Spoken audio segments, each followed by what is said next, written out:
You came back. That's so exciting. Welcome to day 2 of summer school. And as you know, I'm Miss Cosler, and what we're not going to talk about today is the fact that I got rather crispy yesterday being a good daughter and helping my parents by mowing their lawn. And I mean, when it all boils down, even though I look like a burnt chicken nugget, I still love myself. I am beautiful. That's my philosophy. Yesterday, we talked about the difference between subject or topic and main idea and theme. Today we're going to start looking at a strategy that will help you better determine the main idea of a text and will also make you a better, more critical reader. The strategy we're going to look at today is called chunking the text. Why do we need to chunk the text? I'll explain it with an analogy. When you order a big, thick and juicy restaurant burger with all the toppings stacked up so high you can barely hold it. Sorry to my vegetarians and vegans out there. And you're trying to really just like experience this burger, right? And you want to taste all the flavors and really just savor it, right? Burger. What you don't do is shove the entire thing in your mouth and swallow. McNulty taking an early lead and really going to work on those patties. Number 1, ow, you're not going to be able to digest that very well. Number 2, you are missing out on all of those delicious flavors and notes of things that you didn't get to experience because, like a dog, you swallowed it whole. When you want to really experience that burger, you take bites and you chew it and you savor it, and then you have the full experience of what you had hoped for. It's like that with reading. When we read, we often go with the grab and gulp. You take a text and you swallow it whole. You get through it as quickly as possible and you move on because you just want it done. They're finished. Wait, what I read? But when we do that, we are missing out on so much. And that's why so often when we're trying to identify the main idea or the theme of a text, we struggle because we haven't taken our time, we've rushed through it, and we've missed the important details that we need. Okay, time for a not so random tangent. A little bit about me. I'm the kind of person that I listen to songs and albums over and over and over again. When there's a song I like, I will listen to it on repeat for hours, days, sometimes even weeks. With TV shows and movies that I like, I will watch them over and over again. There's this one show that I binged this summer that I've probably seen it 10 times now. Don't judge me, it's only 2 seasons and it's only 7 episodes per season. Also, I was doing work while I was watching. But the point is, guys, why do I do that? Is it because I'm a borderline psychopath? Maybe, I don't know. No, the reason that I listen and watch over and over again is I want to fully understand and comprehend and know every detail of these things that I'm enjoying. So it begs the question, why don't I always approach my reading with that same gusto? Unless it's my favorite book or the most interesting article I've ever read, I, like almost all of you, I would venture, when I hear that word reread or multiple reads, it's an eye roll and a sigh for me. I don't want to do it, I get lazy. But if I don't read more than once, I'm missing out on so many things. It's like gulping down the burger in the one bite and the one swallow. So the thing that we're going to accept is when we chunk a text, you are reading the complete passage at least twice, if not more. So we're going to work today on chunking the text, taking it slow, and really trying to figure out what the text is about. So I've read a lot of resources and looked at a lot of different educational perspectives on chunking.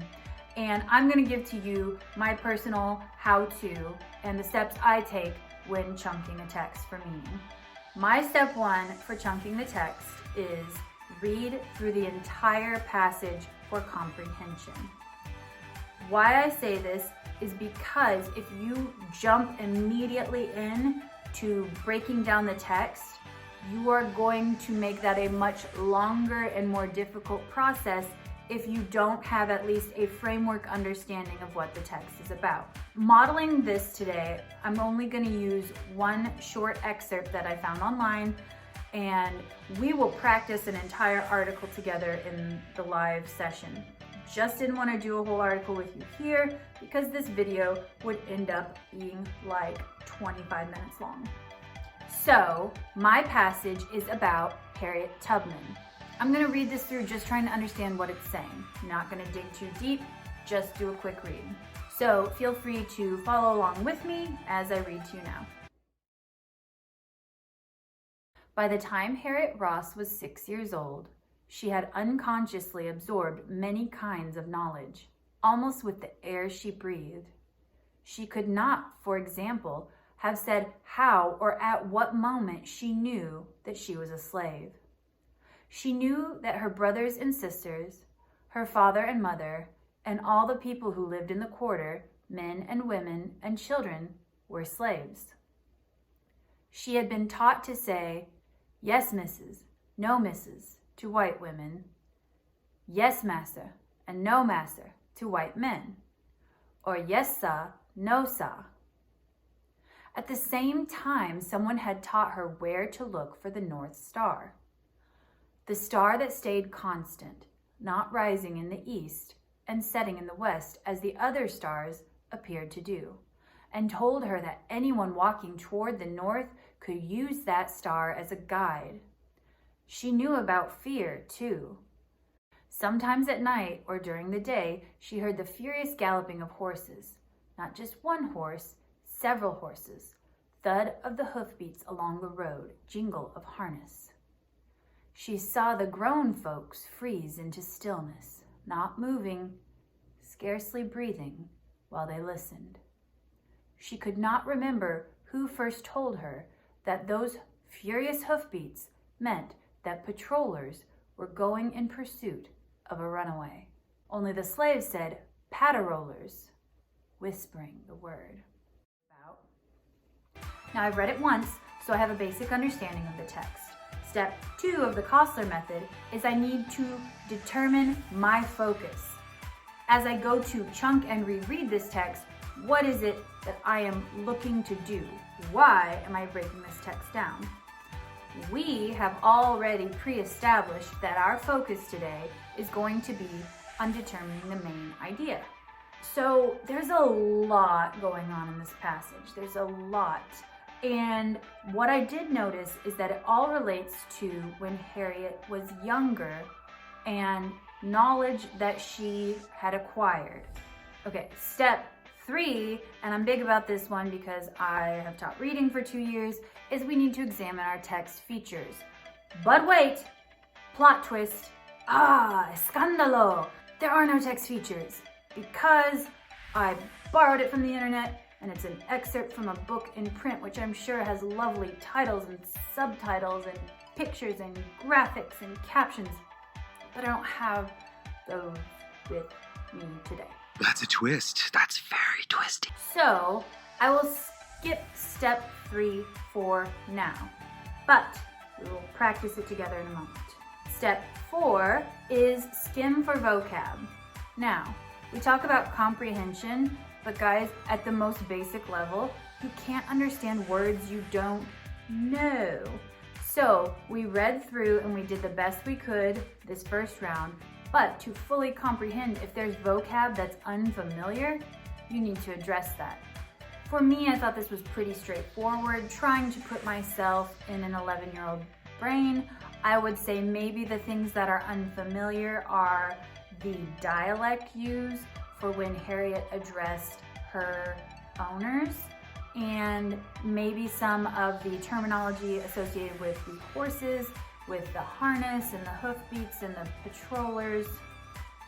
But it's relatively straightforward. If there was a word I didn't know, now is a good time to look it up so that going back into this second reading, I have full comprehension. In addition to looking for words I don't know, I should also look for repeated words. Repetition of vocabulary can help me figure out what the text is about. When I look back through the text, I notice there is quite a bit of repetition.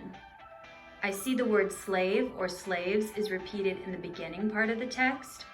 I notice the word star or stars is repeated numerous times in the middle part of the text. And toward the end, I see the word furious repeated twice. These repeated words help me start to figure out what topics are covered in my text and how I might want to split it up when I go to chunk.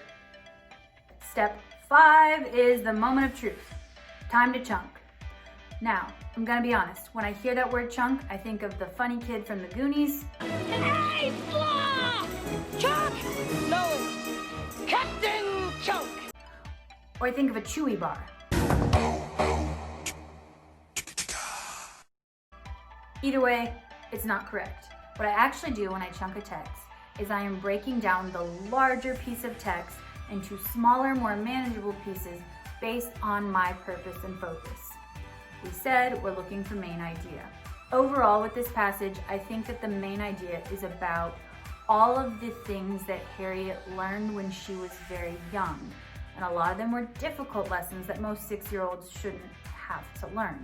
If that's where I'm gonna land with main idea, I need to break it down into what did she learn? Because there's a few things going on here with that.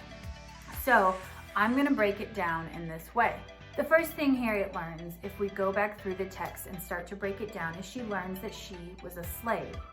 So I'm going to start at the beginning of the passage and I'm gonna end my first chunk where it says, yes, sir, no, sir. That whole section is all about how she figured out she and her family members were slaves. Then we switch topics. The next section that I'm gonna create is about Harriet's next important lesson, and that's how she learned about the North Star and how it can help her. So my second chunk is going to go from at the same time through star as a guide. The last lesson this passage outlines is Harriet learning about the patrollers and understanding the fear she should experience when they passed through. So I'm starting that section with she knew about fear, all the way through whispering the word, the end of the passage. And our last step for today is going to be taking each chunk we have created and writing a main idea statement for it. There's more to this process, more we can do with it, but we're gonna pick that up tomorrow. Looking back at that first chunk, I know my focus is that I'm creating a main idea statement, and I know that the repeated pattern throughout this text is the things that Harriet learned. So basically my job is pretty easy at this point. I just need to write a statement that explains what Harriet learned for each of these sections. For that first chunk, I'm gonna keep it simple with, by the age of 6 years old, Harriet had learned that she and all her family members were slaves. For that second chunk, it's really, again, pretty straightforward. Harriet was taught the importance of using the North Star as a guide. And for my final chunk, I'm going to create the statement, Harriet learned to fear the patrollers who went after runaway slaves. If your big brain's already fully activated, you might see that we have already kind of created not only a main idea statement, but also we have summarized the text. That wasn't so difficult, right? It's a task that can feel overwhelming sometimes when you're told that you need to summarize or come up with a main idea statement. But guys, it's just like eating a burger, right? You just gotta take those small bites and chew it up. So in a moment here, we're gonna practice this all together. Tomorrow we're gonna work more with how to write that overarching main idea statement and pull our pieces together to make a really good summary. So, back to you in the studio.